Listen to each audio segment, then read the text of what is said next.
molécula, ¿qué es esta molécula? ¿Qué es lo que vemos ahí? ¿Verdad?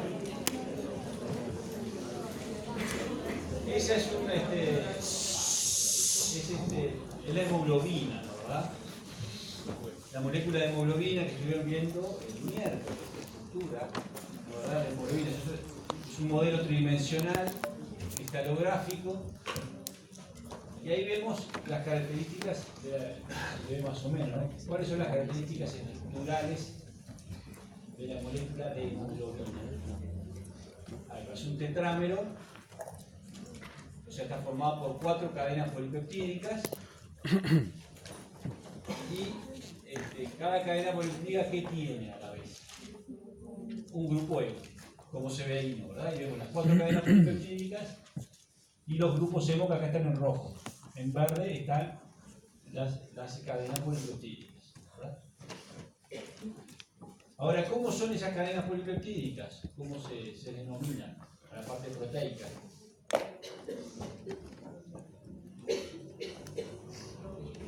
¿Globinas?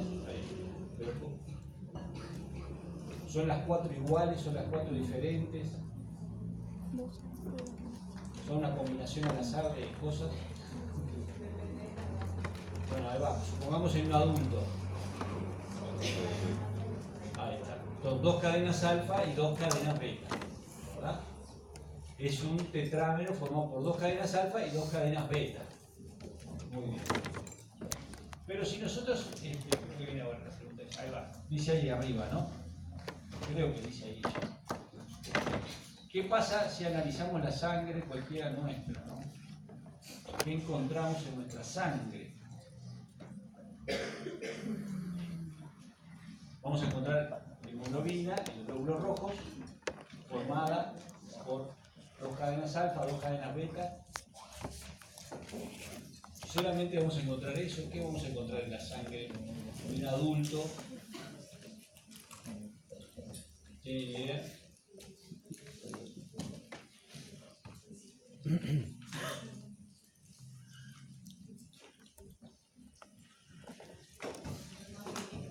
Hay más de un tipo.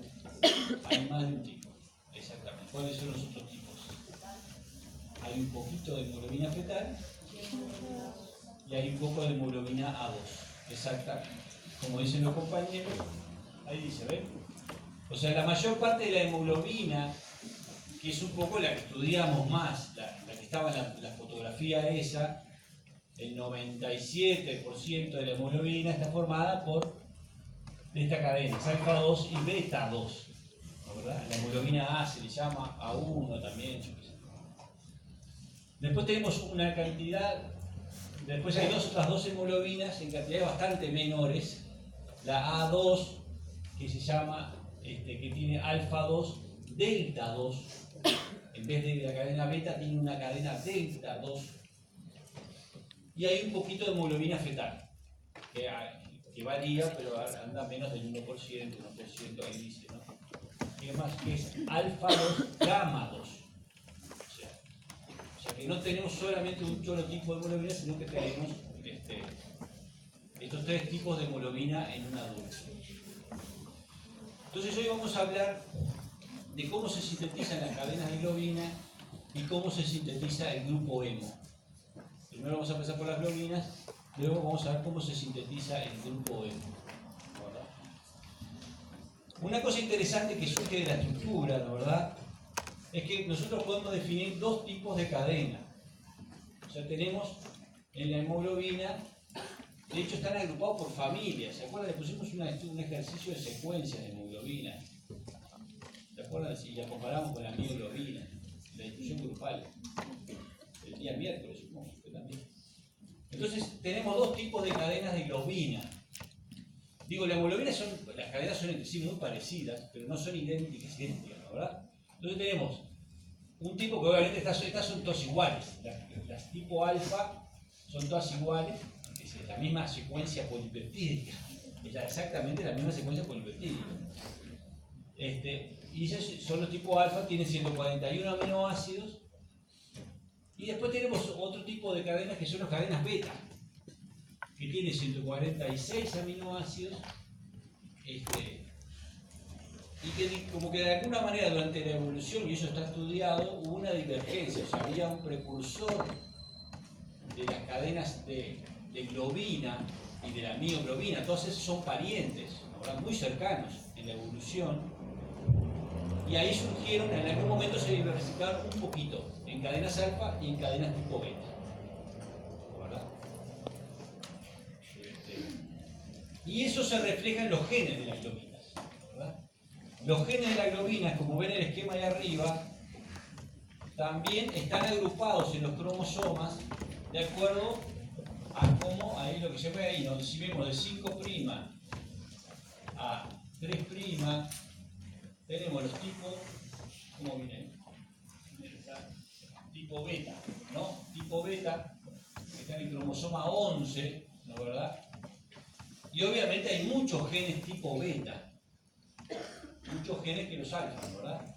Entonces tenemos primero un gen épsilon, después tenemos dos genes gamma, gamma G y gamma A, después tenemos el gen delta y después tenemos el gen beta.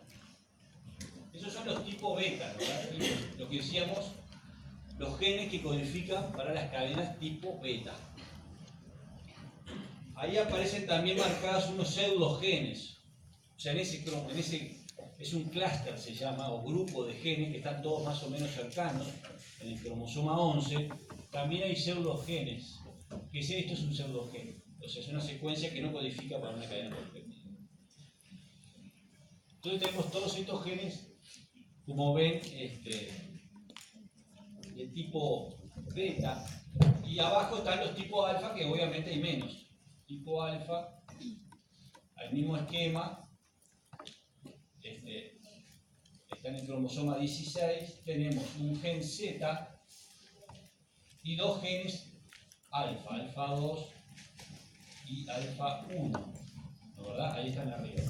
¿Lo ven, no? Y hay unos pseudogenes también. Estos son todos pseudogenes que no codifican para cadenas polipeptídicas.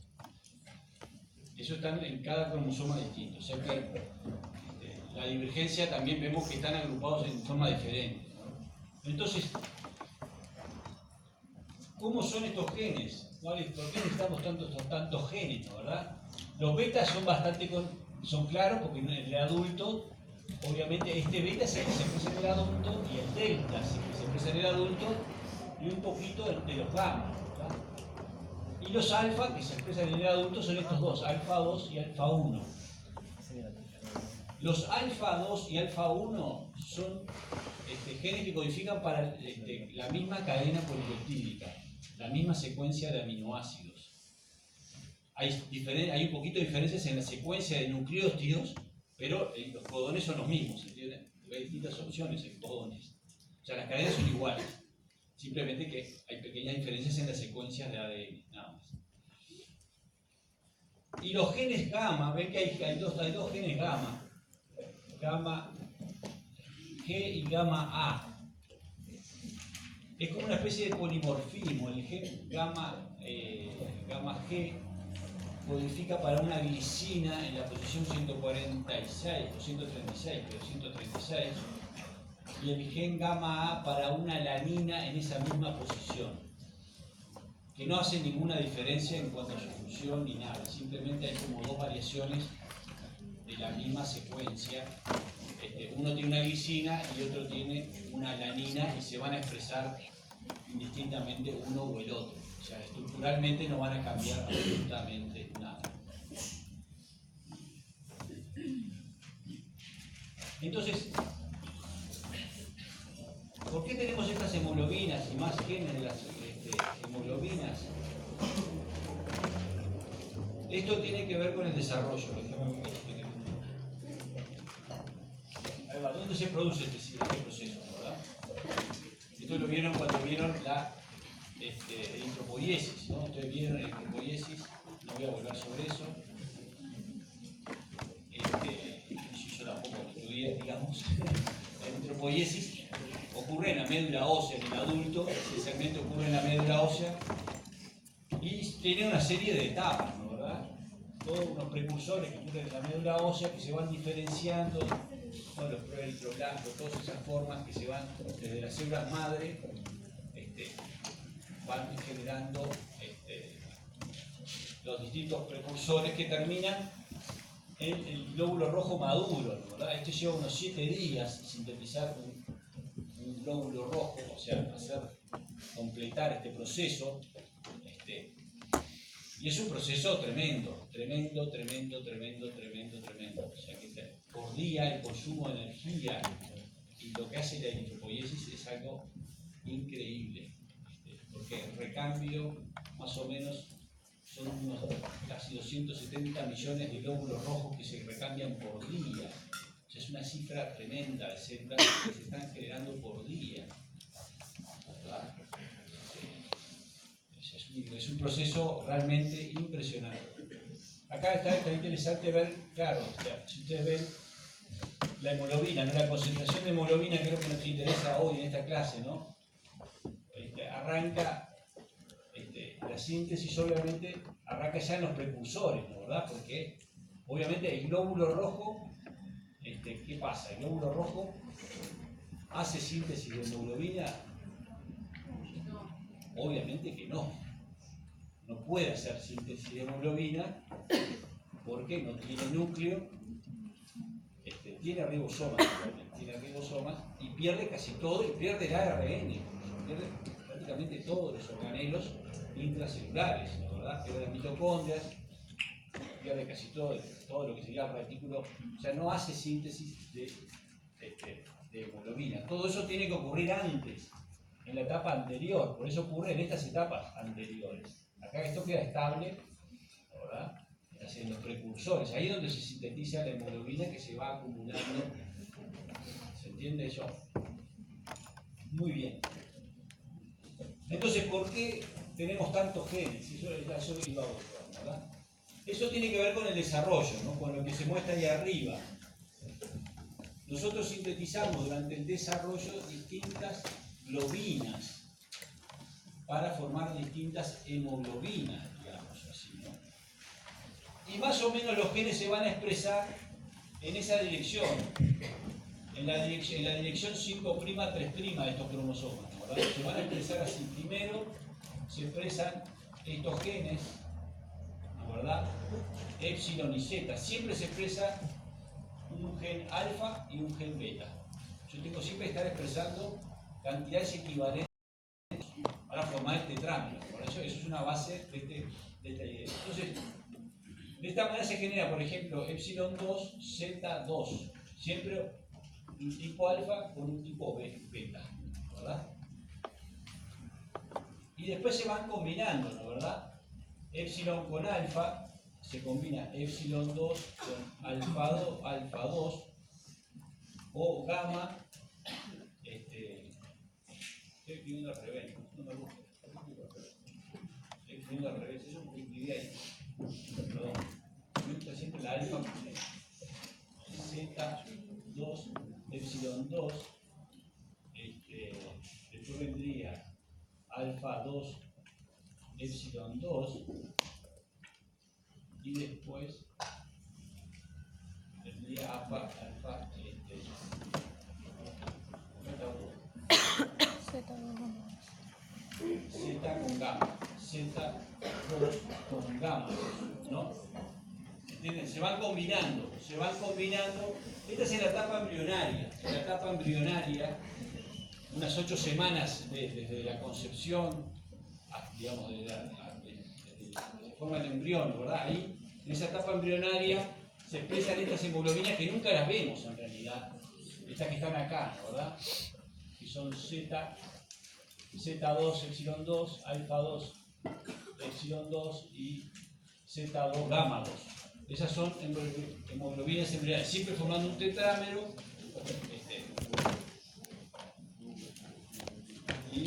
Y de esa manera se forma. Después tenemos la etapa fetal, ¿verdad?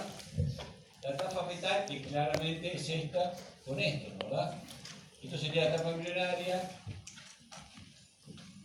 Después la etapa fetal, que predomina alfa 2, gamma 2, claramente. Y luego la etapa del adulto, que sería estos dos, ¿verdad? Que es alfa 2, beta 2 y un poquito de beta, ¿no? Esta es la etapa del adulto.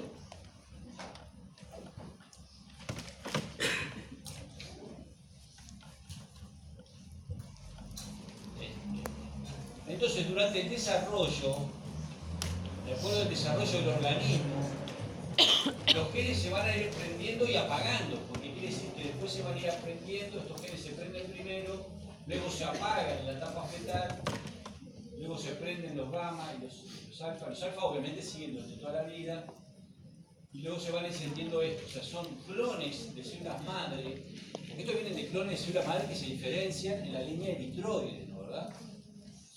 Ellos detectan en qué etapa están del desarrollo, saben, y van apagando los genes y encendiendo los otros. Es como un switch que se va apagando y prendiendo, ¿verdad? Y esto va en este sentido en el desarrollo.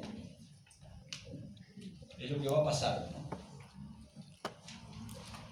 Y así se generan las hemoglobinas del adulto, que son las que nosotros vemos en los adultos. Esto es un poco otro esquema interesante, ¿no? Lo que decíamos. Lo que vemos en la etapa embrionaria, la etapa fetal, donde predomina alfa y gamma, y la etapa del adulto, donde predomina alfa y beta. Predominan las etapas del alfa y beta. Y siempre formando un tetrámero, que es la estructura estable y funcional de la hemoglobina.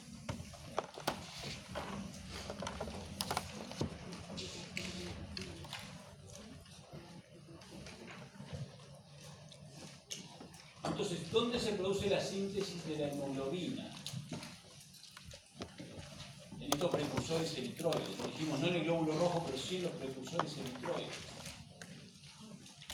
Ahí hay un esquema que responde bastante a esa pregunta.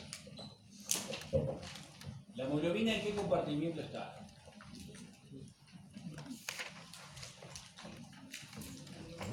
Sí, en el citosol de la célula, ¿verdad?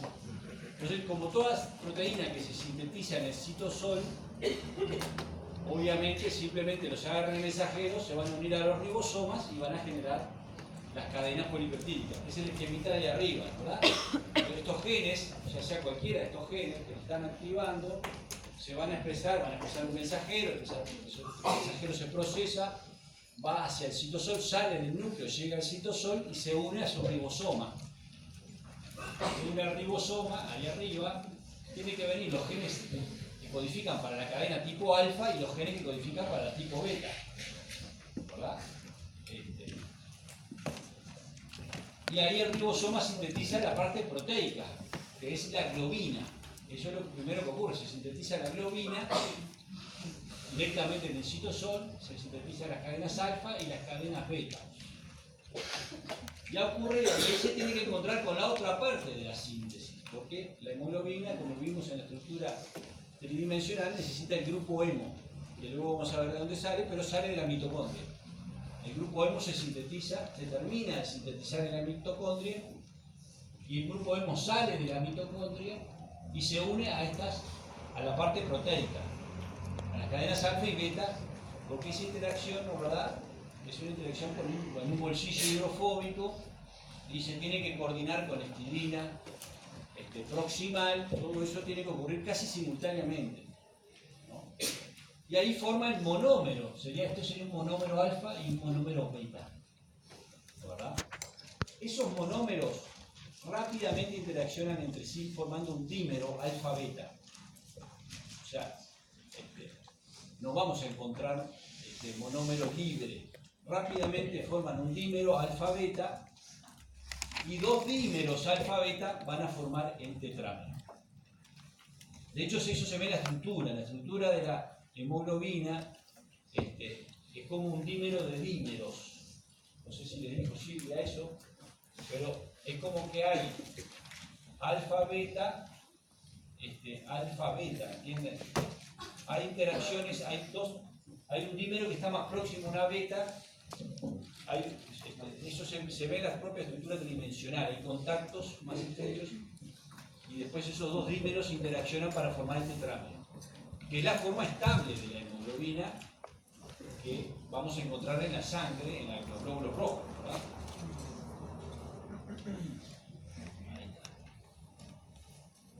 Entonces, para esta fábrica, porque la médula ósea es una fábrica tremenda de glóbulos rojos que está permanentemente haciendo esta tarea de forma increíble, para que funcione coordinadamente tiene que hacer todo en forma cuantitativamente ordenada, ¿entiendes? No tiene que faltar ni sobrar nada.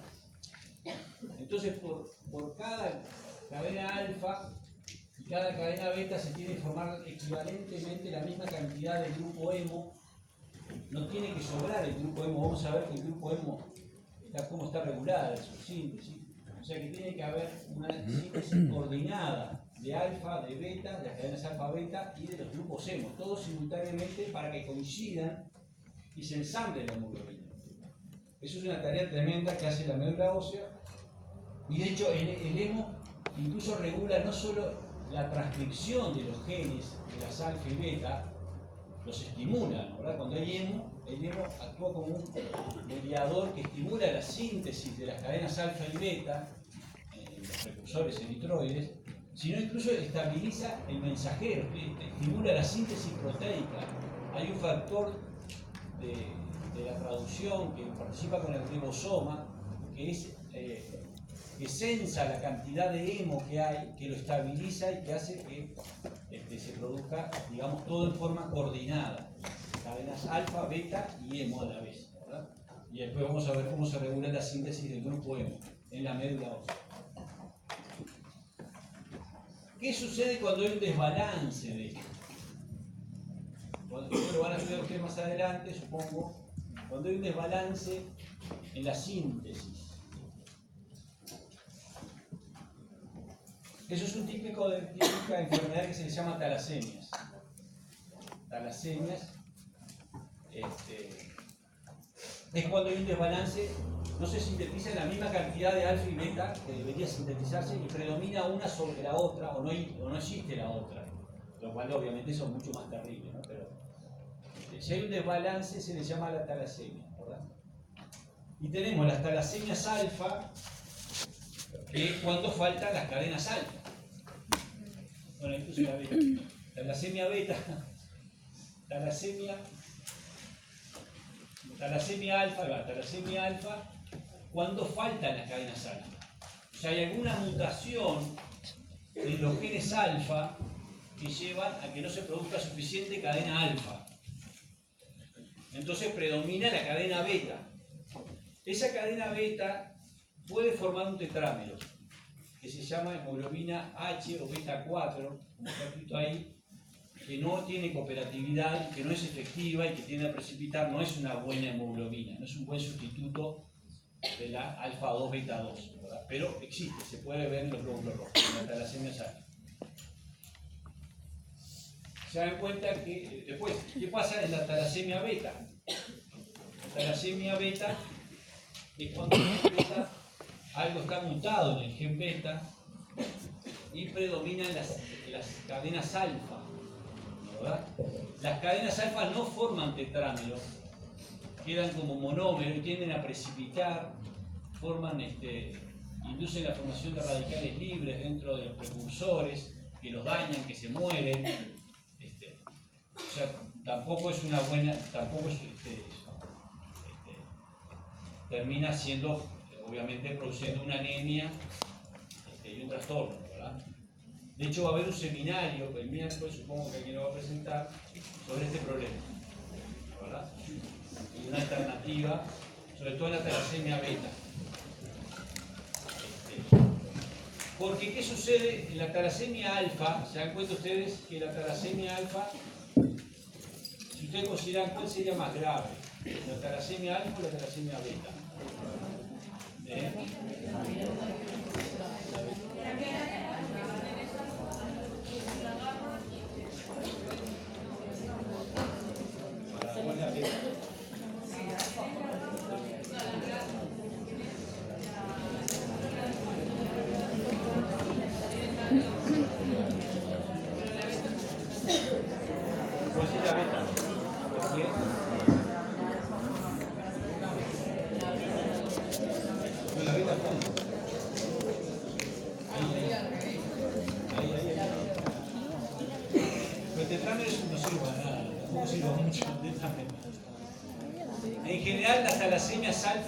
Fíjense, nosotros tenemos, ¿cuántos genes alfa tenemos?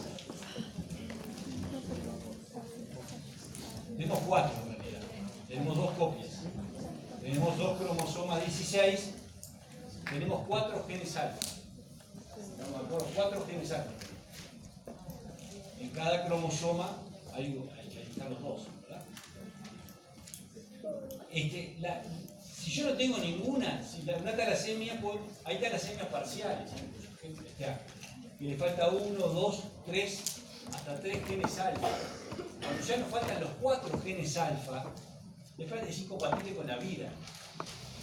Porque la cadena alfa está en todas las hemoglobinas. O sea, todas necesitan cadenas alfa. Y son fetos que probablemente mueren en el útero, ni siquiera llegan a nacer.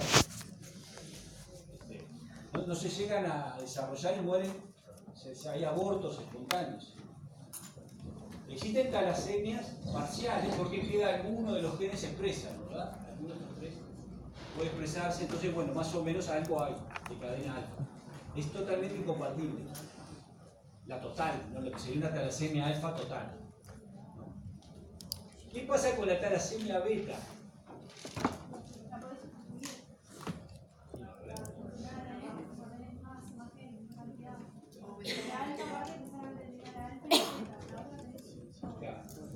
La talasemia beta tiene una característica importante, que el niño cuando nace, que tiene una talasemia beta, hay 2 genes beta, ¿verdad? Uno en cada cromosoma 11, ¿no? Hay 2 genes beta. La talasemia beta, fíjense lo que mostrábamos acá, ¿no? ¿Verdad? El gen beta va a empezar a predominar luego del nacimiento. Empieza un poquito antes del nacimiento, que está esta curva acá, ¿no? Esta curva. Al nacimiento, el 0 sería en la etapa de nacimiento, ¿no? Cuando el niño nace. Los 9 meses de embarazo, nace ahí, ese día. Al nacimiento, en general predomina la hemoglobina fetal. Un recién nacido puede tener entre 60 y 70% de hemoglobina fetal. Y después, y algo, obviamente, de hemoglobina A. Pero el gen beta se empieza a encender luego del nacimiento, fundamentalmente. Son clones. Estos son clones que se van desarrollando y que la mayoría van a expresar el gen beta, en lugar de expresar el gen gamma, que era lo que estaba haciendo hasta ahora en la etapa fetal. Los nuevos clones, luego del nacimiento, van a expresar este gen beta, fundamentalmente. Y deja de expresar el gen gamma. Eso es lo que hace el proceso beta, cuando uno nace, ¿no? Entonces el niño, al nacer, es viable. O sea, el niño que tiene una mutación en los genes beta, supongamos que tenga los 2 genes beta mutados o algún problema, en realidad nace a término más o menos viable.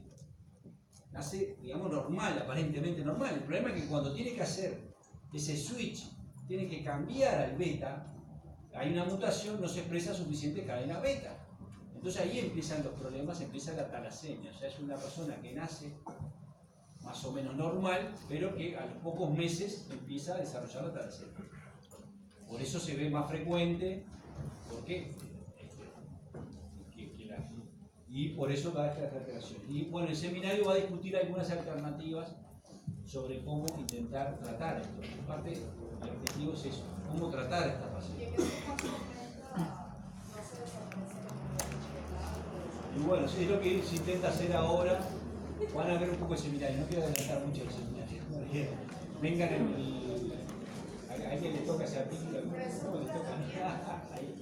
Para hablar el grupo, a ver quién les toca, espero que lo presenten. Un poco hay que ver qué alternativa. Hasta ahora, en general, lo que se hacía es intentar buscar clones que expresen hemoglobina fetal, ¿verdad? Se les daba unas drogas, pero claro, son tratamientos bastante engorrosos. Y si no, tienen que darles transfusiones, lo cual también es engorroso, ¿no? Bastante engorroso. Muy bien.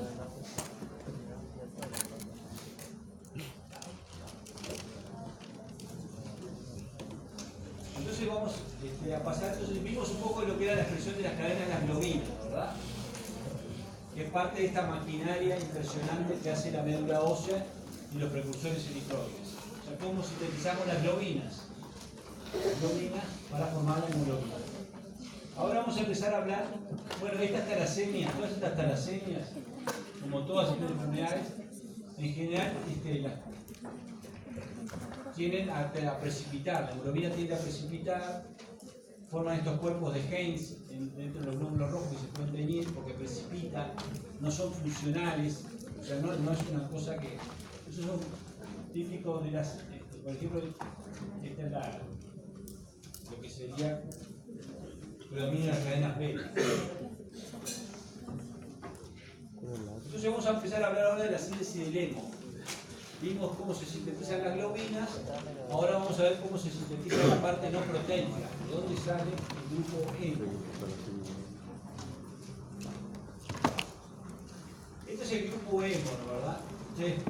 Supongo que algo se le habrá mostrado Silvia. Se le denomina también como tetrapirrol, ¿verdad? Tetrapirrol son 4 pirroles, este es un pirrol, es un átomo de nitrógeno, este anillo, digamos. El hemo está formado por la protoporfirina 9, que es el tetrapirrol, que es este tetrapirrol. Tiene 4 anillos enlazados, formando un ciclo. Y ahí se va a enlazar el átomo de hierro. El átomo de hierro va a ir enlazado, coordinado con estos nitrógenos que están en este centro, allá adentro. Entonces vamos a ver cómo se sintetiza. Acá tenemos el hemo, ¿no? El hemo se le llama cuando está el átomo de hierro. La protoporfirina 9 va a dar lugar al hemo cuando se le incorpora el átomo de hierro. Muy bien. Entonces son los 4 pirroles que se denomina A, B, C, D. Estos son los sustituyentes de los pirroles y el átomo de hierro en el centro.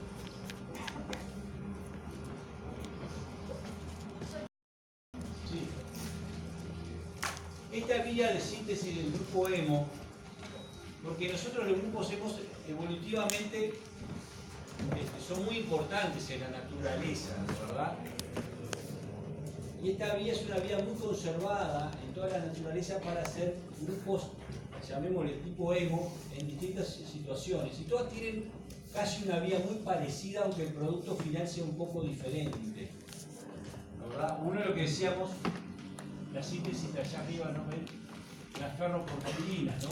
Como la hemoglobina, los citocromos, todos ellos utilizan el grupo hemo. Nosotros sintetizamos hemo, no solamente para la hemoglobina, aunque esa obviamente es la predominante, de la síntesis del grupo hemo. La médula ósea representa el 80% de la síntesis de hemo de todo un organismo.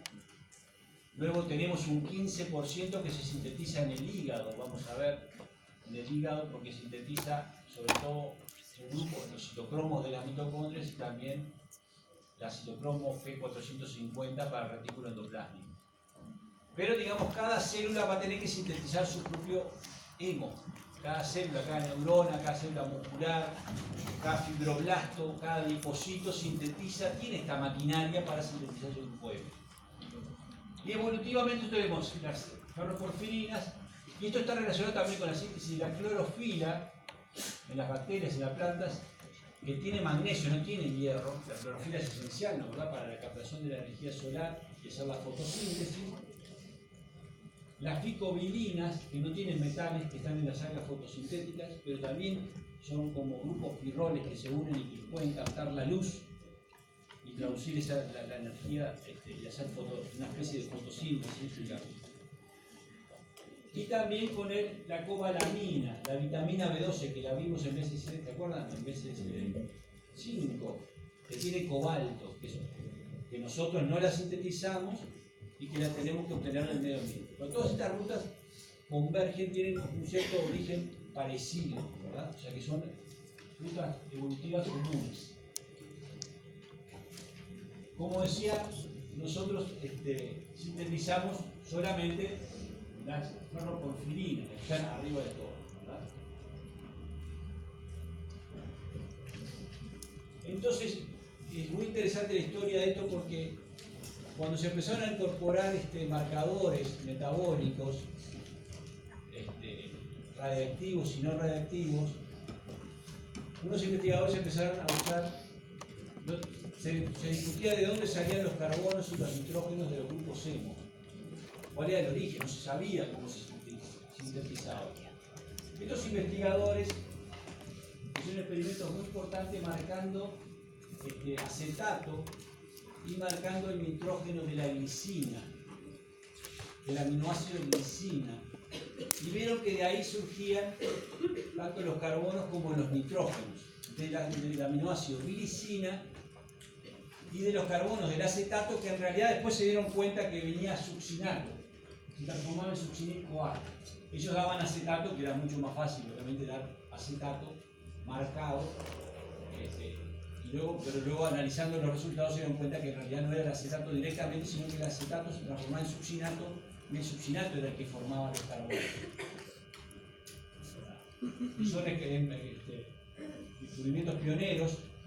Y quiero mostrar esta curva, ellos lo hicieron ellos mismos. Este es uno de los investigadores, Jemil. Él mismo ingirió durante 3 días glicina marcada en el nitrógeno 15. ¿Verdad? El nitrógeno 15 no es radiactivo, es un nitrógeno más pesado. Es un nitrógeno más pesado que luego se puede analizar hacia dónde va. Él tomó las glicinas todos los días y todos los días se sacaba sangre, un poquito de sangre, y de ahí analizaban de la sangre lo que aparece en la curva de arriba. Esta curva de acá. ¿Cuánto del grupo hemo estaba marcado, tenía nitrógeno 15? O sea, él tomó solamente durante 3 días. Y el experimento siguió, fíjense, hasta 240, no sé, 220 días. ¿Verdad? Y obtuvo esa curva. Fíjense esta curva. Subía la marca, se estabilizaba y luego empezaba a caer. ¿Verdad?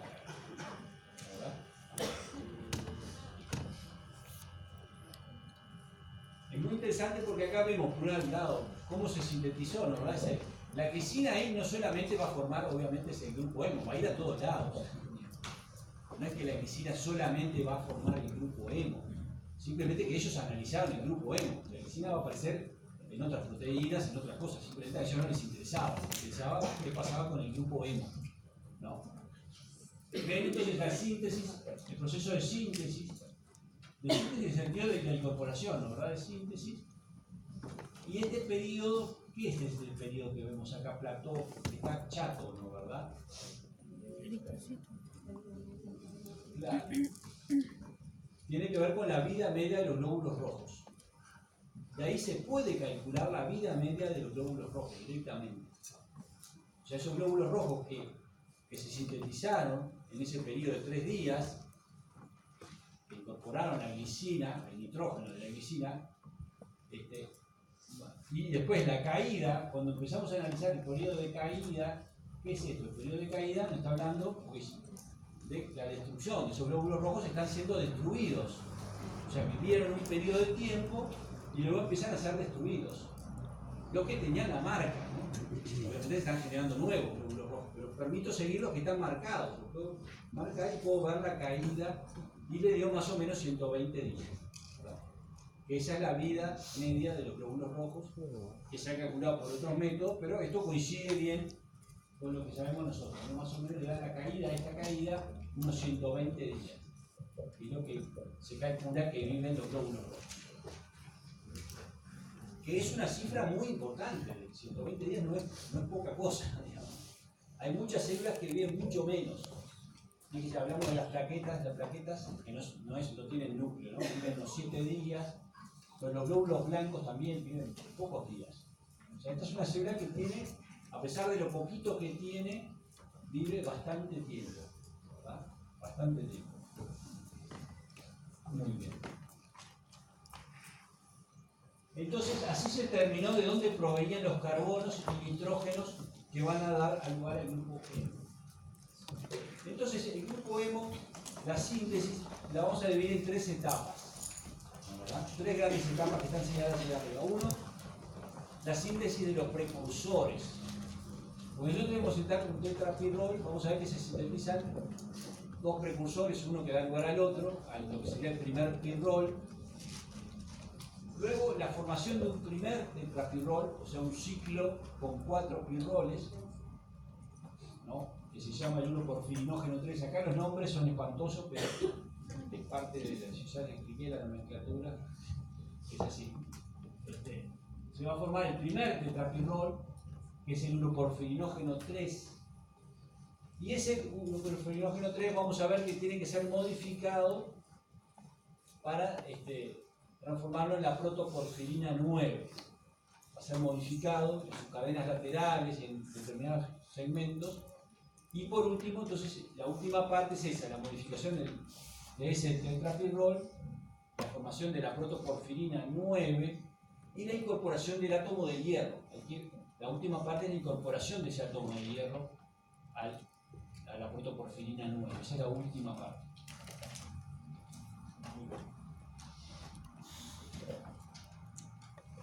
Entonces, ¿dónde comienza la síntesis de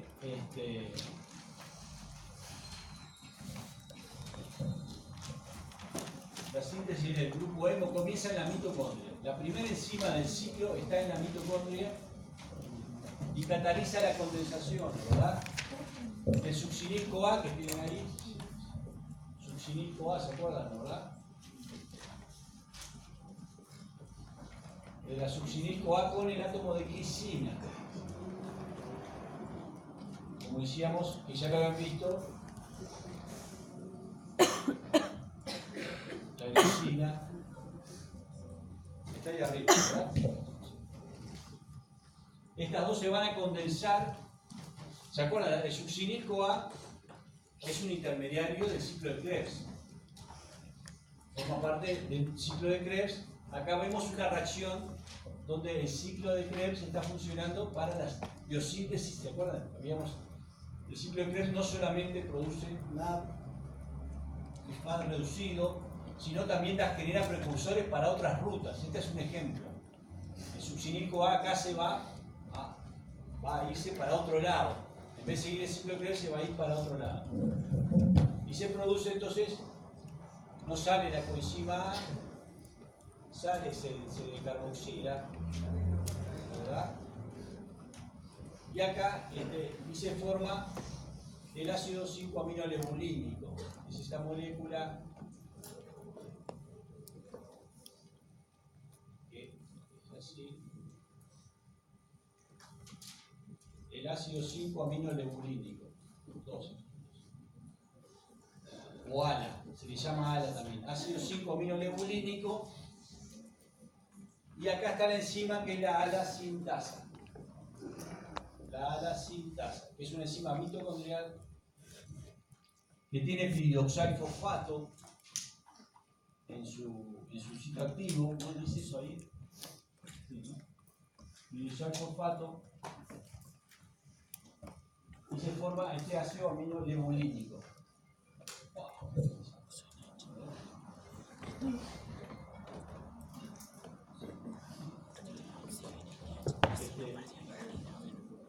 La ALA-sintasa. Esta es la etapa regulatoria, lo vamos a ver al final. Esta es la etapa donde se regula la síntesis del grupo hemo. Es la etapa más importante y hay varios mecanismos que van a regular la actividad de esta enzima, porque de alguna manera es lo que se llama la etapa, la comite. Comite quiere decir que destina esos metabolitos hacia el final, ¿verdad? Una vez que arranca eso, la idea es terminar el producto final, ¿verdad? Hay varios mecanismos que van a regular esta enzima en forma muy estricta para evitar sintetizar, digamos, mucha cantidad de hemo y que no sea utilizado. De ahí el ácido aminolebulínico sale de la mitocondria y va al citosol. O sea que empezó en la mitocondria y sale y va al citosol, ¿verdad? Y ahí seríamos la etapa que se forma lo que sería un prototipo de pirrol, ¿no? Que está ahí arriba. ¿Lo ven ahí arriba? Y ahí cataliza la ALA deshidratasa. O sea, dos ácidos aminolebulínicos reaccionan entre sí, dos ácidos aminolebulínicos reaccionan entre sí, pierden agua y se forma esto que sería como el primer tetrapirrol, ¿no? Que es el porfovirinógeno.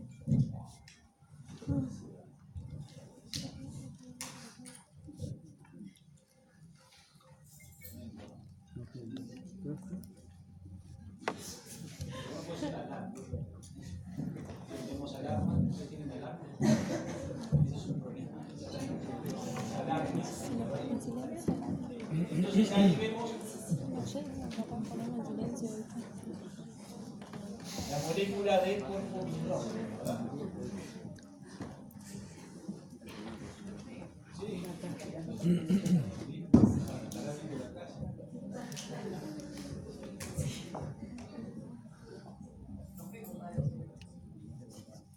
No le gustó.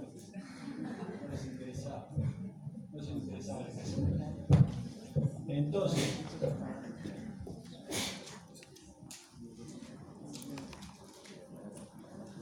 lo que quiero resaltar,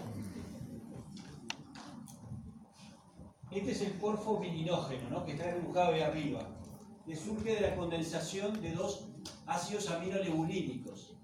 Salen dos moléculas de agua. La ala-sidratasa es una enzima que tiene zinc en su sitio activo y es muy sensible al plomo. En su sitio activo es una de las enzimas que en las intoxicaciones con plomo se inhibe. Por eso es parte de la intoxicación con plomo, da anemia, parte de los problemas que da intoxicación con plomo. Entonces, el porfo vininógeno sería el precursor, es el pirrol, sería como una especie de pirrol, ¿no, verdad? Y acá vemos los grupos laterales, yo les decía, ¿no? Tenemos estos grupos laterales, esto se parece a un propiónico, se le llama P, y esto se parece a un acético y se le llama A, ¿no, verdad? Esos sustituyentes van a ser los que aparecen en la protoporfirina, formando la protoporfirina. La protoporfirina, a ver si voy para atrás. Ahí, bueno, o acá, ¿no? O sea, estos grupos van a ser estos que están acá. O sea, nosotros tenemos los 4 pirroles y tenemos estos grupos que están en la periferia.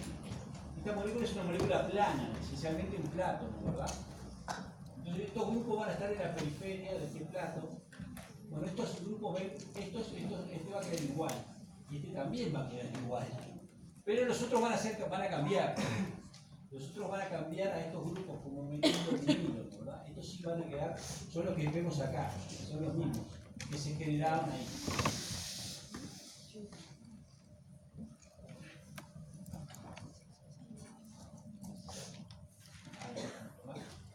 Esto está ocurriendo en el citosol, lo que yo les decía. Y ahí ya tenemos los precursores. Hicimos el ala salió de la mitocondria y formó el primer tetrapirrol, que es el porfo vininógeno.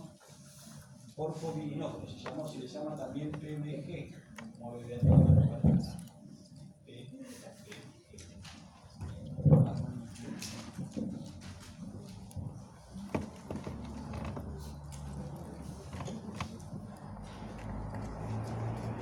Entonces, obviamente, la siguiente etapa es la síntesis del primer tetrapirrol. Todavía no tenemos ningún tetrapirrol. Para eso, 4 de estas moléculas de porfo vininógeno van a tener que reaccionar para formar el primer tetrapirrol. Ahí tenemos uno, necesitamos que 4 reaccionen.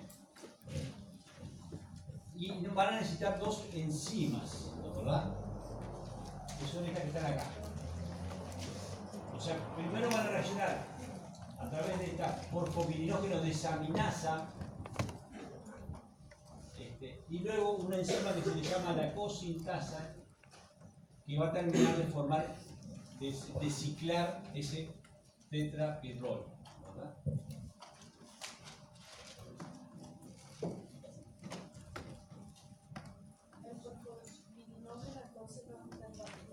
No, es una especie de pirrol, una especie, parece un pirrol. Lo que hace la porfovininógeno de aminasa, tiene un tiol en su sitio activo y va uniendo cada porfovininógeno de a uno.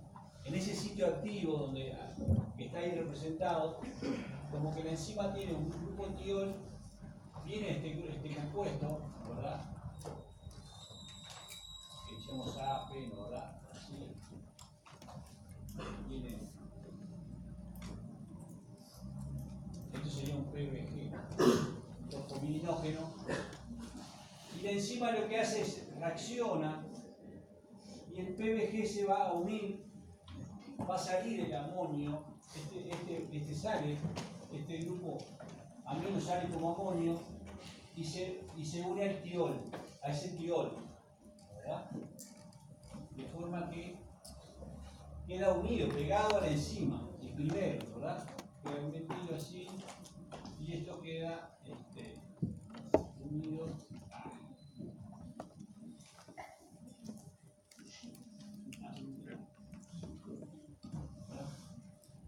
Y sale el grupo NH3, amonio. Por eso se llama de aminasa. Y ahí va entrando de a uno. Dentro del segundo se pega, en lugar de unirse acá, se une a esta punta de acá. Se une ahí y se queda el segundo.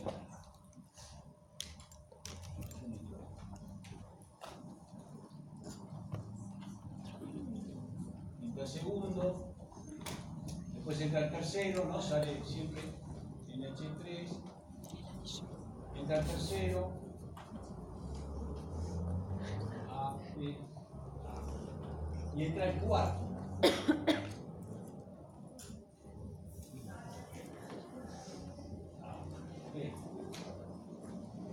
¿Entienden?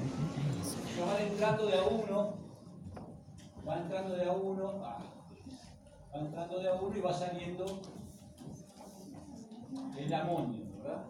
Cada porfobirinógeno se va pegando el siguiente, se va pegando uno tras del otro. Cuando hay 4 ubicados, entra agua, entra una molécula de agua y libera este enlace que se había formado entre la enzima y el primero que entró. Se ubica que entra el 4, entra el agua, entra la molécula de agua y entonces forma un OH aquí. Forma un OH. Entró agua e hidroliza y se forma el hidroximetilvilano, que todavía no es cíclico. Esto se llama hidroximetilvilano. El hidroximetilvilano sería el producto de la desaminasa, de la porfobirinógeno desaminasa, ¿verdad? Son los 4 pirroles, todavía no es cíclico, no es un compuesto cíclico. Y están los sustituyentes, ¿no? Todos son AP, AP, A, esto es una A, AP, AP, ¿verdad? Hidroximetilvilano.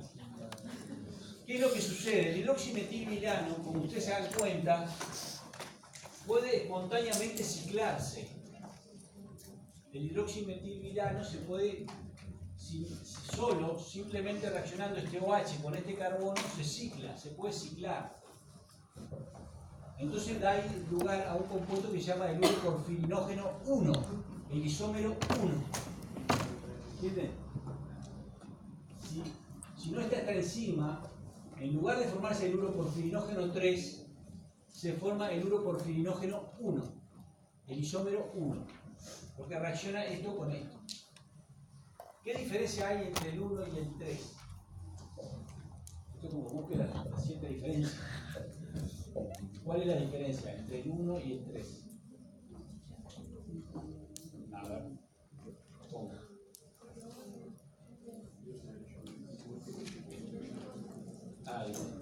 Lo que dice la compañera. El 1 es un isómero simétrico, totalmente simétrico. O sea, si yo ciclo esto acá espontáneamente, que ocurre, de hecho ocurre y se forma en cierta cantidad, ¿verdad? Esto está dibujado así, ¿no? Si yo lo ciclo, el hidroximetilvilano se transforma en uroporfirinógeno 1, el isómero 1. Ahora ya no es más hidroximetilvilano, sino que es el uroporfirinógeno 1, el isómero 1. Y como dice la compañera acá, es totalmente simétrico. ¿Qué quiere decir simétrico? Que todos los sustituyentes son AP, AP, AP, AP. Eso es totalmente simétrico. Para evitar eso tiene que actuar la siguiente enzima, que es la cosintasa. La cosintasa que está allí representada, que lo que hace es, antes de que el hidroximetilvilano se cicle, gira este pirrol, el D, esto sería el pirrol, esto podríamos decir que es el A, este es el B, este es el C y este es el D, ¿verdad? Los pirroles se denominan así, A, B, C, D. La cosintasa lo gira literalmente y hace que sea ahora una molécula simétrica. Lo gira y lo cicla y genera, ahora sí, lo cicla y genera la forma que está representada ahí arriba, que es así, ¿no? ¿Verdad? Es PA. Esto es P y acá es A. ¿Verdad? Eso es asimétrico. Y ese es el que continúa la ruta de síntesis, ¿no? ¿Verdad? La ruta de síntesis es el 1-porfirinógeno 3. No es AP, AP, AP, PA. Acá cambió. Lo dio vuelta y lo cerró y lo cicló. Es asimétrico. Porque va cambiando el orden, ¿verdad? Va cambiando el orden. AP, creo que hay una acá. Lo que decíamos, acá, ¿no? ¿Verdad? Está representado acá. ¿Lo ven? Lo que hace, acá se representa, ¿no? ¿Verdad? Este sería el hidroximetilvirano antes de ciclarse. Espontáneamente tiende a ciclarse. Este OH que está acá puede reaccionar con este carbono y forma agua y se cicla. Esto es el isómero 1, que es todo AP, AP, AP y AP ahí. Lo que hace la cosintasa es girar este pirrol D, el último pirrol, lo gira y lo cicla en forma no simétrica, generando el uroporfirinógeno, el isómero 3. El uroporfirinógeno 3 que es asimétrico. ¿Verdad? Sí. ¿Cómo? Gira de hecho, lo gira sobre sí mismo y lo cierra. Es una reacción complicada, pero es lo que hace la cosintasa. Y lo cierra y lo cicla. Y ahí tengo un ciclo de 4 pirroles. Ya tengo un ciclo. Este va a ser el precursor del grupo hemo de la protoporfirina 9. ¿Sí? Yo necesito que haya 2 P juntos, ¿entienden? Es lo que hay, es lo que ocurre en la protoporfirina 9. Un poquito del isómero 1 se forma, de hecho, y se puede detectar en parte del metabolismo. Algo espontáneo igual se cicla. El asunto es que es muy bajo eso, ¿no? Si todo va para ahí tengo problemas.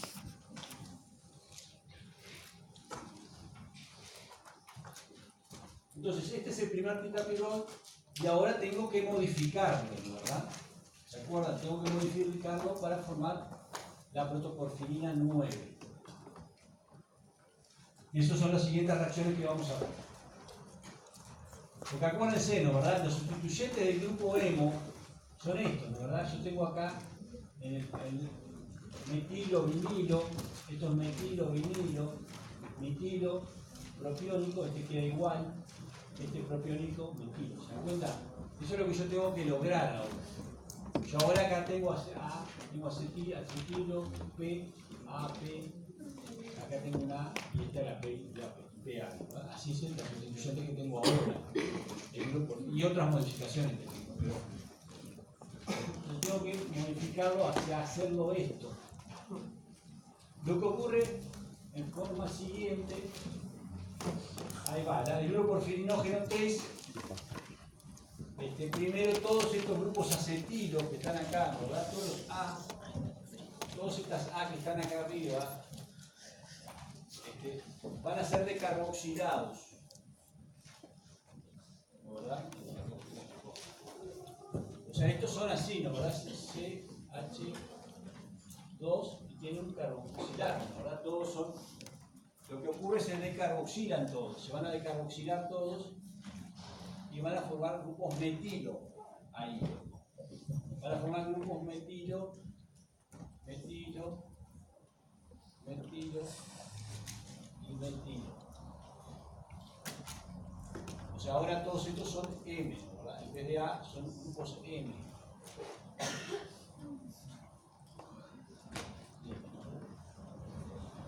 No sé si ven ahí arriba, dice que dice ahí. Es la decarboxilación de todos los grupos acetilos a metilo, ¿verdad? Por una decarboxilasa, la 1-porfirinógeno decarboxilasa, que saca todos esos grupos y los transforma todos en grupos metílicos. Lo que sucede con la molécula del grupo porfirinógeno es que va perdiendo solubilidad en agua, se va haciendo cada vez más hidrofóbica, porque estos grupos que tenían acá, los acetilos, tenían cargas negativas y le permitía cierta solubilidad. En la medida que se va siendo modificada, se va perdiendo solubilidad, entonces va a empezar a ingresar a la mitocondria, porque cada vez va a ser más insoluble. Entonces esta molécula del grupo coproporfirinógeno, esto se le llama coproporfirinógeno 3, ¿verdad? Todos los acetilos, esta molécula que es un poquito más hidrofóbica va a entrar a la mitocondria y en el espacio intermembrana va a empezar a seguir siendo modificada, ¿verdad? Y lo que siguiente que ocurre es que estos grupos, dos de estos grupos P van a ser transformados en vinilos. Dos de estos grupos que están en el pirrol A, estos dos también se van a decarboxilar y oxidar y van a formar grupos vinilos. ¿No? Vinilos que ahí no se a ver, pongo un poquito de también para acá. ¿Se ve? No, no es un problema de la presentación. No sé dónde está. No, perdón. Todos estos grupos se transforman en vinilos. Este que está acá y el que está acá que no se ve, que estaría acá, estos son vinilos. ¿Recuerdan? Vinilos es un grupo así, ¿no? ¿Verdad? Vinilo es así. SH, doble enlace CH2. CH, doble enlace CH2. Estos son los grupos vinilos. Ya dos de ellos son grupos vinilos.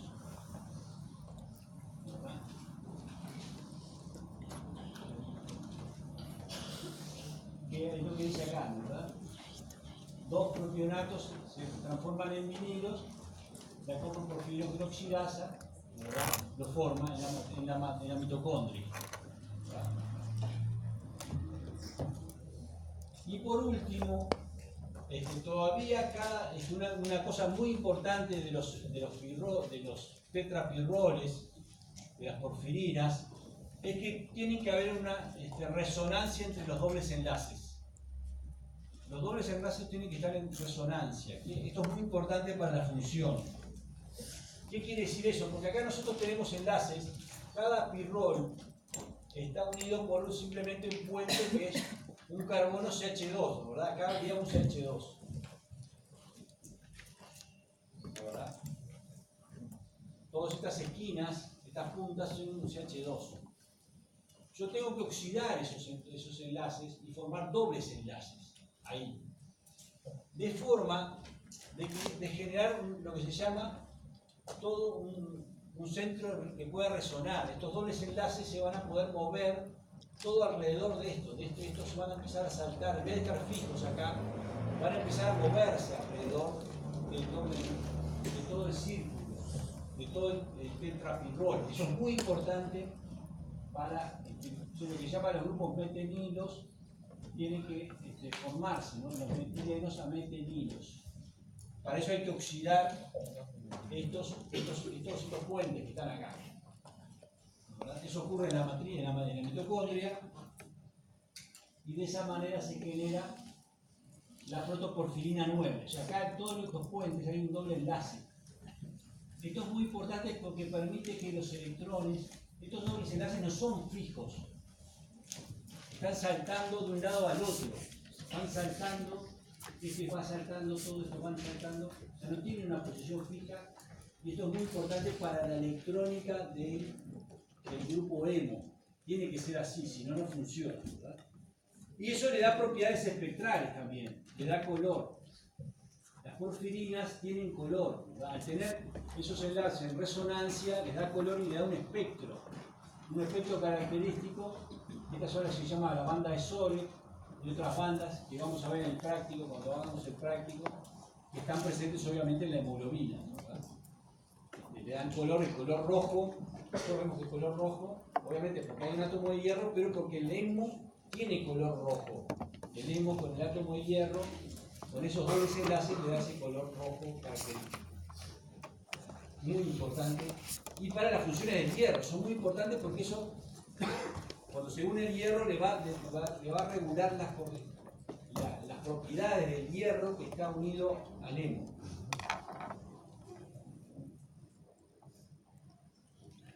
Entonces la última etapa es lo que se llama la ferroqueratasa. También es una enzima mitocondrial, es una enzima que tiene un clúster hierro-azufre que veíamos el día viernes, y que une el átomo de hierro ferroso, lo incorpora, lo coordina con los nitrógenos que están en el centro, ¿verdad? Que están acá adentro del centro.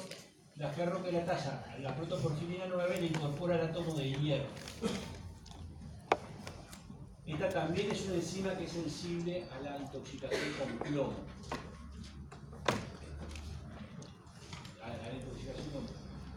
Entonces ahí el grupo hemo lo hemos sintetizado. El tema para el caso del eritrocito, ¿qué pasa? La síntesis de hemoglobina, ¿dónde está ocurriendo? Las globinas, en el citosol. El hemo se formó dentro de la mitocondria, lo cual hay que sacarlo, no se sabe bien cómo, pero el hemo sale de la mitocondria, porque el hemo es una cosa muy hidrofóbica. ¿Entendés? Entonces tiene que salir de la mitocondria, que no se sabe bien cómo, pero sale de la mitocondria, llega al citosol, se enlaza a las cadenas alfa y beta que se están detectando y forman los monómeros alfa-beta que enseguida forman el tetrámero de hemoglobina. Así se enlaza todo para formar el tetrámero de hemoglobina. Obviamente que el hemo también se va a usar para otras proteínas, ¿no? Claramente para los citocromos, algunos se pueden sintetizar en la mitocondria, pero la mayoría van a ser sintetizadas en realidad en el citosol, con el retículo endoplásmico, depende de cuál sea la función.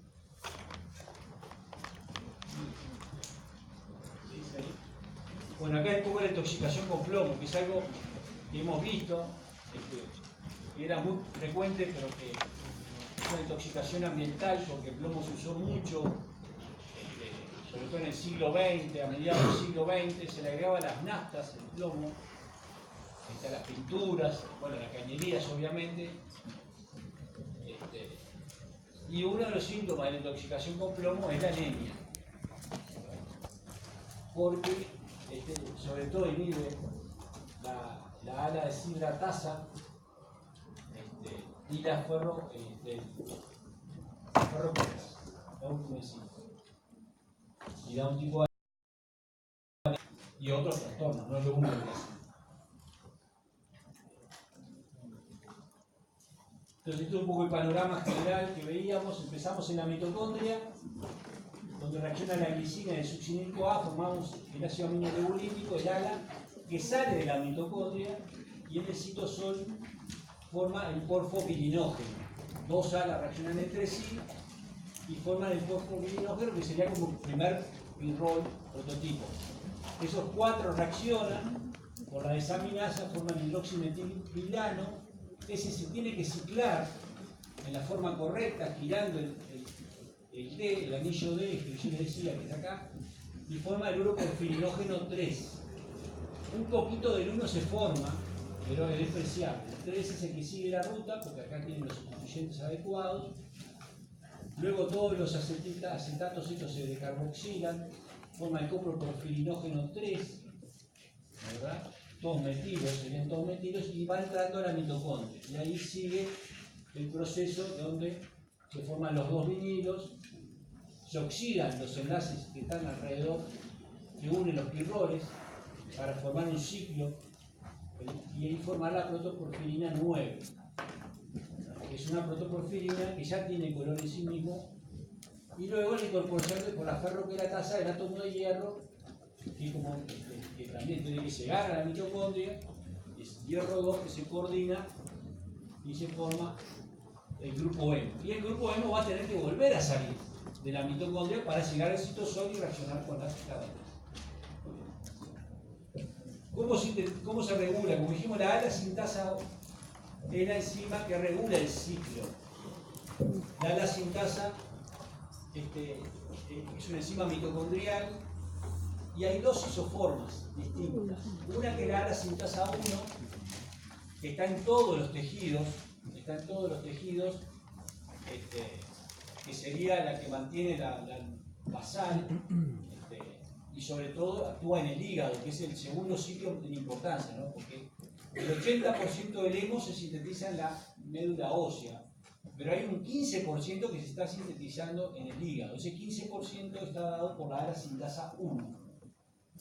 La ala-sintasa 2 solamente se expresa en los precursores eritroides, los que van a dar lugar a los eritrocitos.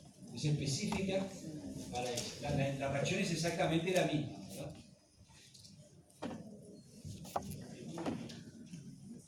Y la regulación es distinta. La ala-sintasa 1, como dijimos, es una enzima que es inhibida por su producto final. Es una enzima que tiene una corta vida media, se calcula entre 1 hora, 60 minutos, de manera que permanentemente hay que estar sintetizándola porque se degrada, tiene una corta vida media. Y el grupo hemo, o incluso su forma oxidada, la hemina, inhiben directamente a la enzima, inhiben su pasaje hacia la mitocondria y inhiben incluso su traducción a proteína. O sea que en la medida que se acumula el grupo hemo directamente está inhibiendo la síntesis. O sea, yo tengo suficiente hemo, la enzima va a estar inhibida. Es un feedback estricto, ¿no? ¿Se acuerdan? El feedback negativo estricto. El hemo es el regulador fundamental. En el caso del hígado, vamos a ver que hay enfermedades que se llaman las porfirias, que son deficiencias en alguna de estas enzimas, ¿verdad? Son enfermedades muy raras, muy complicadas, pero a veces se desencadenan incluso en adultos, porque hay gente que aparece en formas en adultos, muchas son genéticas que aparecen a temprana edad, pero algunas aparecen más adelante, porque la deficiencia no es tan severa. Pero entonces, ¿qué se ha visto en esas enfermedades? Que hay algunas drogas que inducen las crisis que sufren estos pacientes con porfirias. Y una de los que inducen las crisis son drogas que se procesan por este sistema que es el citocromo P450. Ustedes saben, en el hígado existe una familia de enzimas que forman este citocromo P450 que tiene que ver con muchas reacciones de hidroxilación, de reacciones que van a modificar drogas, e incluso los propios esteroides, etc. Entonces, ¿qué sucede? Estos individuos cuando toman esas drogas inducen que se forme más citocromo P450. Y en el hígado, entonces la idea acá ¿qué es lo que sucede en el hígado?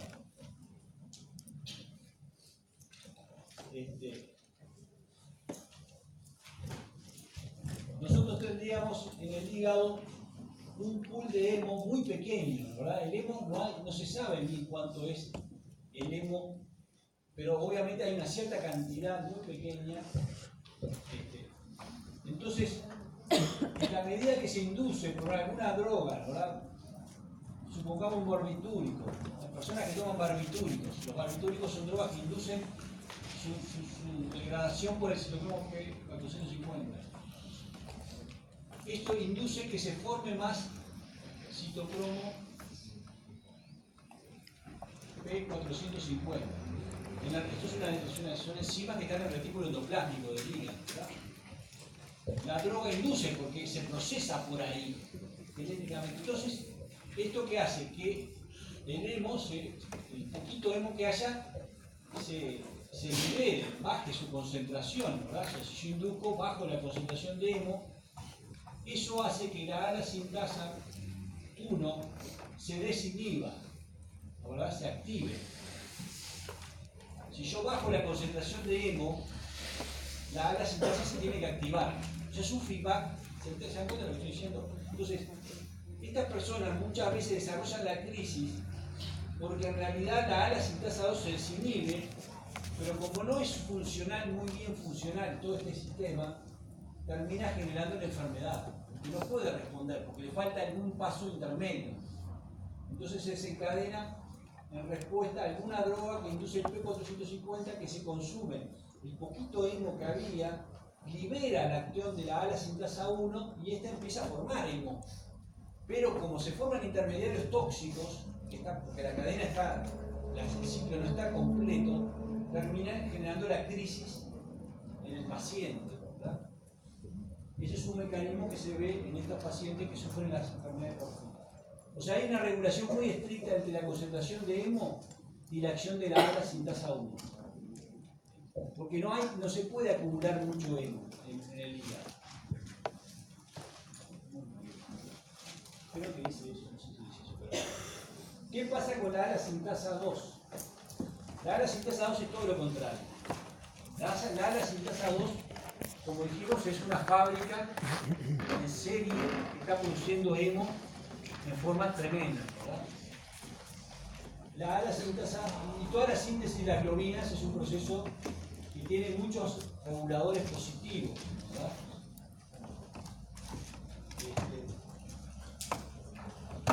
¿Qué es lo que sucede en la médula ósea?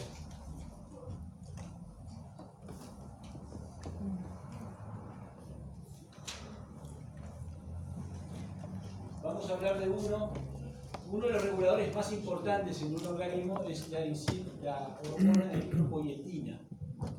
La eritropoyetina. ¿Les hablaron algo de eso? La eritropoyetina.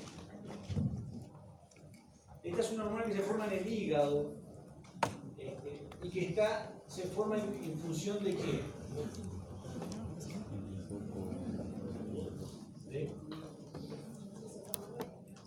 Digo, en el riñón, yo dije hígado, en el riñón, sí. Pero ¿cuál es, digamos, quién regula la cantidad de eritropoyetina?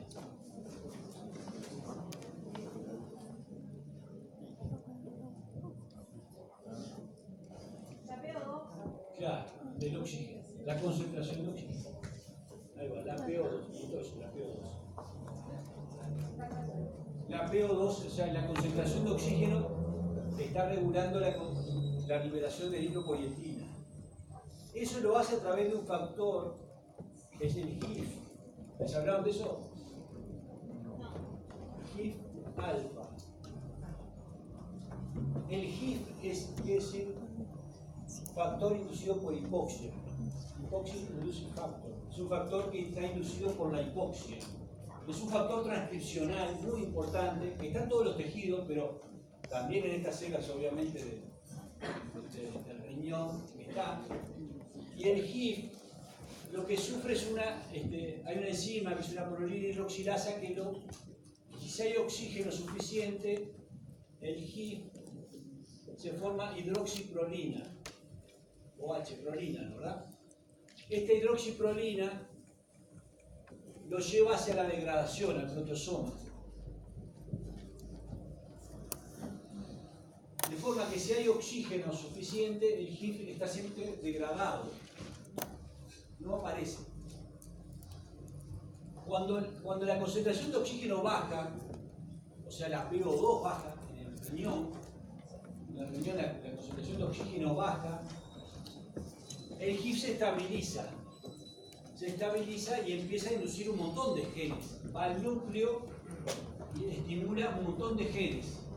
Uno de ellos es la síntesis de eritropoyetina, ¿verdad?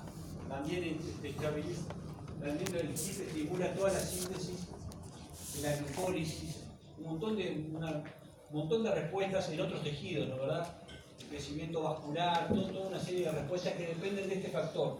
Este factor está sensando la cantidad de oxígeno que le llega al tejido, sobre todo al riñón, ¿no? ¿Verdad? Entonces la eritropoyetina es un factor muy clave que estimula la síntesis de hemoglobina. Va a actuar en la médula ósea, lo forma el riñón y va a actuar en la médula ósea. Según eso, va a estar toda una ciclo de señalización y lleva a muchos cambios en la médula ósea. Obviamente aumenta la cantidad de precursores eritroides, aumenta la concentración de hemoglobina, el número de glóbulos rojos, hace un montón de cosas, aumenta la cantidad de la sintasa, todo eso hace la eritropoyetina. Es un gran regulador para formar más glóbulos rojos. Entonces, un mecanismo de la eritropoyetina que es fundamental, ¿verdad? De hecho, la eritropoyetina se usa como fármaco también, ¿verdad? Sobre todo como fármaco, ¿dónde se usa? La eritropoyetina. Claro, en los pacientes con insuficiencia renal. Los pacientes con insuficiencia renal, en general, como tienen insuficiencia renal, no forman suficiente eritropoyetina, termina generando una anemia. Secundaria a la baja de eritropoyetina, no a la insuficiencia renal. No es que afecte a la médula ósea, puede afectarla, pero digamos, es porque le falta eritropoyetina. Entonces se le puede dar eritropoyetina para aumentar, para no sufrir anemia, poder recuperar la cantidad de glóbulos rojos. También se ha usado en las competencias de eritropoyetina, ¿verdad? En competidores con el objetivo de aumentar el hematocrito y la cantidad de glóbulos rojos. Eso cada vez se usa menos porque se hace, se puede hacer el hematocrito, o sea, hay pruebas que se le hacen a los deportistas para aumentar el rendimiento, ¿verdad? Si yo digamos, inyecto eritropoyetina, aumento la cantidad de glóbulos rojos, tengo cierta mayor cantidad de glóbulos rojos, mayor transporte de oxígeno, voy a tener cierta ventaja. Y la otra cosa importante, entonces, que regula este ciclo es el hierro. La disponibilidad de hierro, lo que veíamos el viernes, ¿verdad? El hierro es el otro factor importante que regula la síntesis de hemoglobina y de hemo, ¿verdad? El hemo, y lo hace a través de esto, de la sintasa 2, que tiene un elemento de respuesta al hierro. ¿Se acuerdan de la clase del viernes? Los tiene en el extremo 5', de modo que cuando hay muy poco hierro, lo que se muestra ahí, si el hierro baja, si la concentración del hierro baja, esto lleva a que se formen las IRP1 o 2, ¿verdad? Y estas, como se muestra ahí, van a atrapar el ARN mensajero, van a bloquear el ARN mensajero de la ala sintasa 2, ¿verdad? La ala sintasa 2. O sea que si el hierro baja, yo formo menos hemo, ¿verdad? Y es lo que se ve en la anemia sarcopénica, obviamente, ¿verdad? O sea que las dos cosas pueden ir en contradicción. Se dan cuenta que las dos cosas pueden ir en sentido opuesto, porque y el hierro acá es determinante. El hierro es determinante. Si no hay hierro, no hay hemo. No hay hemo, no hay hemoglobina.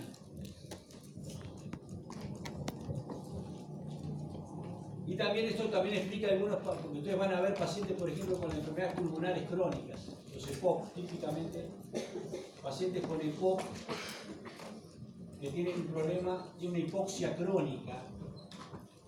Una de las consecuencias de esa hipoxia crónica es el aumento del hematocrito de los glóbulos rojos. Es una manera de compensar, ¿verdad? Entonces, aumenta la eritropoyetina, se ven esos efectos, ¿verdad? Aumentar el hematocrito. Muy bien, creo que ahí terminé.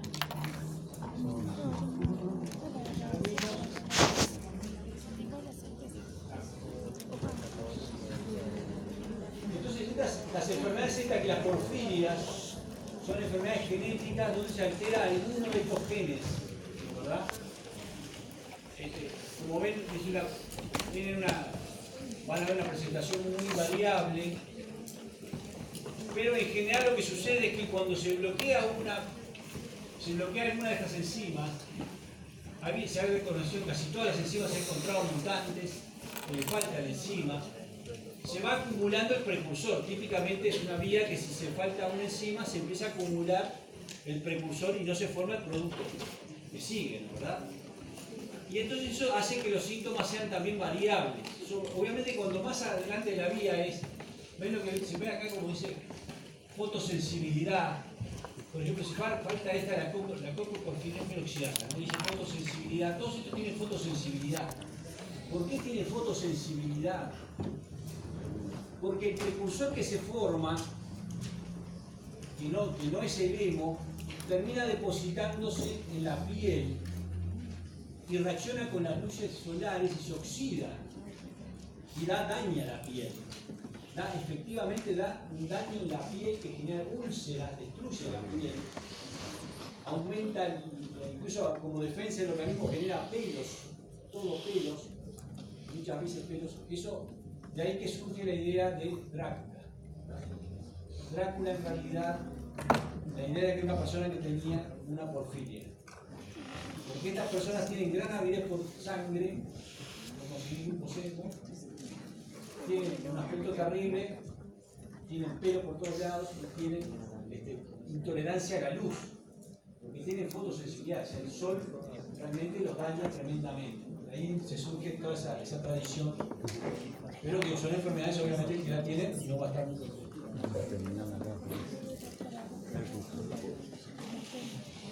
Repasemos un poco el catabolismo del emo, que ya lo vimos en veces de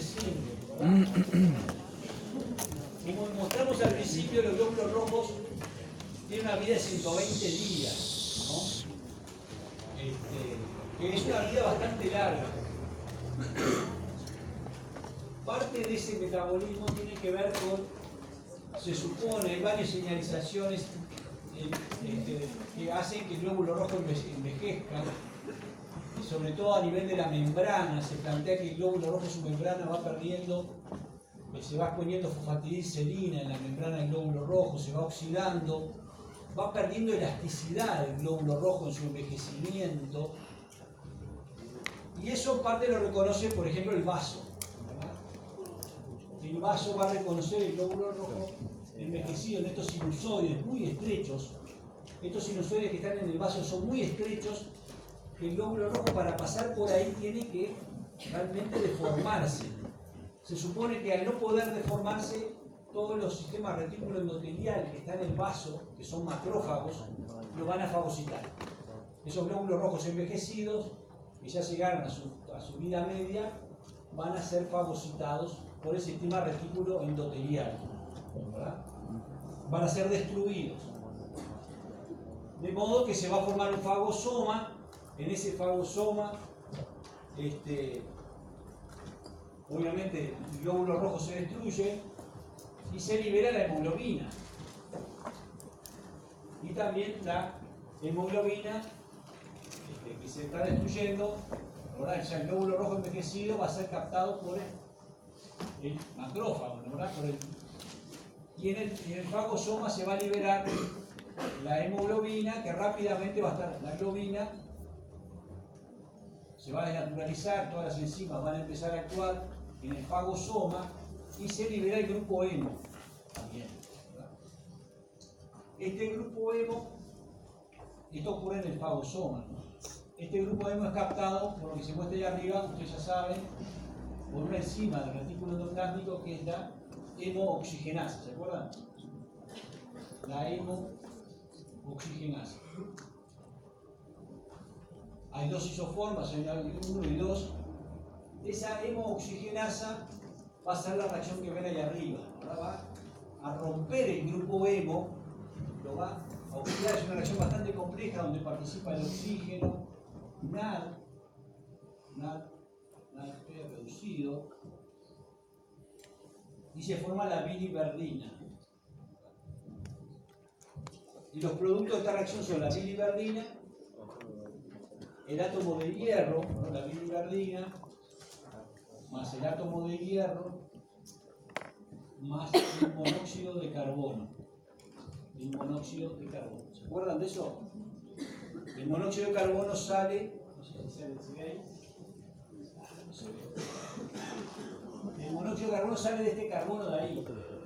Este carbono que une el pirrol A y el P, de ahí sale el monóxido de carbono. ¿Verdad? Ustedes ya vieron los destinos de esto, ¿no?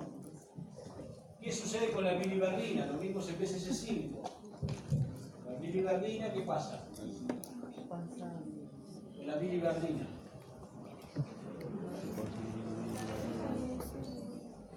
Dentro del macrófago se transforma en bilirrubina rápidamente. Se transforma en bilirrubina. Eso ocurre directamente en el macrófago, ¿verdad? ¿Y ahí qué pasa con la bilirrubina?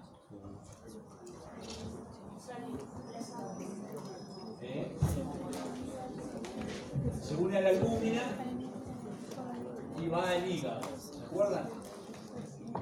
Porque que llegar al hígado. Está ocurriendo en el vaso, en la médula ósea, donde se está produciendo sobre todo la fagocitosis de los glóbulos rojos. Entonces, la bilirrubina, que es muy insoluble, llega hacia el hígado y ahí pasa el hepatocito, se conjuga con el glucurónido, la bilirrubina conjugada, que es secretada hacia el canalículo biliar.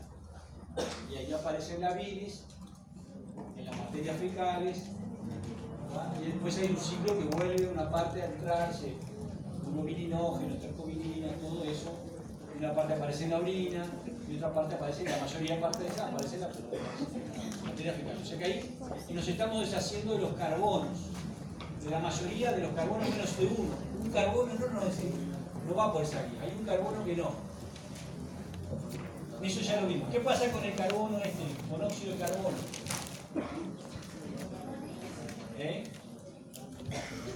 Claro. Como dice la compañera, lo eliminamos a través del pulmón. El monóxido de carbono se elimina a través del pulmón. ¿Cómo?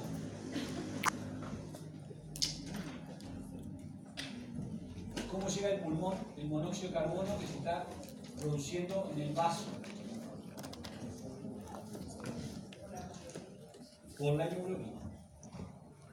El monóxido de carbono tiene gran afinidad por la hemoglobina, la desoxihemoglobina forma carboxihemoglobina, y la carboxihemoglobina al llegar al pulmón se disocia y libera el monóxido de carbono. De hecho, podemos medir en cualquier persona la cantidad de monóxido de carbono y es directamente proporcional a la actividad de la hemoxigenasa, de cuánta hemoxigenasa está procesando. ¿Por qué no es tóxico el monóxido de carbono ahí? Supongo que algo sirve les habló, ¿no? El monóxido de carbono es muy tóxico, porque es muy poco, es una cantidad muy pequeña. De hecho, el monóxido de carbono se plantea que tiene muchas funciones parecidas al NO, el vasorelajador, tiene funciones fisiológicas en esas concentraciones muy pequeñas, ¿verdad? No en las concentraciones tóxicas que producen esos incendios y que matan a la persona. ¿Qué hacemos con el hierro? Eso lo vimos en la clase del viernes. ¿Qué hacemos con el hierro? Esto va al pulmón. Esto va al hígado. ¿Y qué hacemos con el hierro? Claro. El hierro tiene que salir de la célula. Del macrófago tiene que salir. ¿Cómo sale de la célula? A ver, repasemos. ¿Cómo sale del macrófago el hierro? ¿Cómo sale el hierro del macrófago? La ferroportina. O sea, el hierro 2 va a sacar el hierro del macrófago que está fagocitando los glóbulos rojos a través de la ferroportina. Ahí se va a oxidar a férrico y se va a unir a la transferrina, probablemente por la célula plasmina. La célula plasmina probablemente lo oxide, el ferroso a férrico, y la transferrina lo va a llevar de vuelta a la médula ósea. Y ahí se va a reciclar, y ese es el reciclaje más importante del hierro que hacemos hoy. ¿Preguntas?